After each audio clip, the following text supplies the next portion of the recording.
kinumpirman ni COMELEC Chairperson George Erwin Garcia. Meron na umanog person of interest ang PNP sa pamaril kay Dato Piang Maguindanao del Sur Vice Mayor Dato Umar Samama.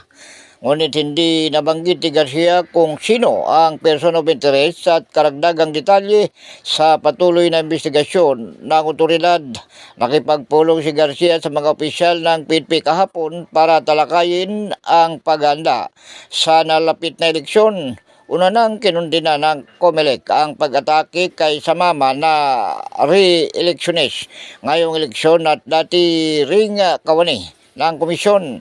Matatanda ang bumuo ng Special Investigation Task Group Vice Mayor Samama ang Police Regional Office Bangsamoro upang matiyak ang mabilis na hustisya.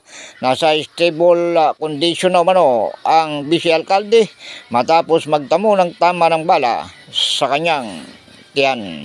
Ako si Edwin Moreno para sa DCRG Radio Bandido TV, kasama mo sa pagtatanggol sa demokrasya.